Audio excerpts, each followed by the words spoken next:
شهر رمضان ان شاء الله لو قررت ان انت تستخدم سوشيال ميديا، وموستلي احنا كلنا نستخدم سوشيال ميديا او هنبقى بنسكرول عادي حتى لو مش هننزل اي حاجة او مش حابين ان احنا ننزل اي حاجة. بس انت لو قررت ان انت تكون على السوشيال ميديا وتتفرج على اي حاجة او تشوف اي حاجة، ارجوك حاول تلتزم سلامك النفسي وحاول تلتزم اقصى انضباط.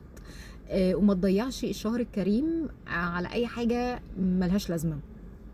اي اراء تقابلها ما تعجبهاش، افتكر كويس قوي ان الراي ده يخص الشخص اللي قاله، ملوش دعوه بيك، انت مش مجبر تماما تعتنق هذا الراي او الراي ده يمثلك او ما يمثلكش. انت الراي ده اعمل سكرول ومشيه وملكش دعوه بيه وما تردش عليه وما تجادلوش.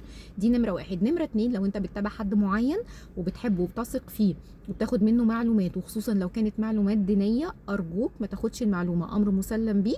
ممكن تعمل سيرش لمده ثواني تتاكد من المعلومه دي، لو خصوصا لو المعلومه فيها جدال او المعلومه جديده اول مره تسمعها. لان حتى لو الشخص ده كويس جدا ومعلوماته صحيحه ودارس ومذاكر وكويس قوي، احنا كلنا بشر، والبشر دي ممكن تغلط في اي وقت او تخطأ. يعني الخطأ ده عادي جدا بالنسبه لنا كبشر يعني.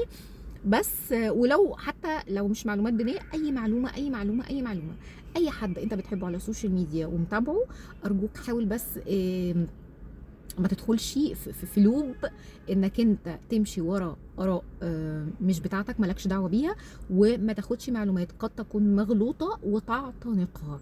الشهر الكريم عايزينه يعدي على خير، الشهر الكريم عايزينه يعدي بسلام وامان، وان شاء الله باذن الله نركز فيه في العبادات اكتر، نركز فيه في الادعيه اكتر، نركز فيه في صله الرحم اكتر. وعزومات ماشي وهنفرح وهنتبسط وهنعمل كل حاجه، بس ما نضيعوش على حاجات بجد بجد والله العظيم هتتحط في ميزان سيئاتنا وهي ملهاش اي 30 لازمه. شكرا.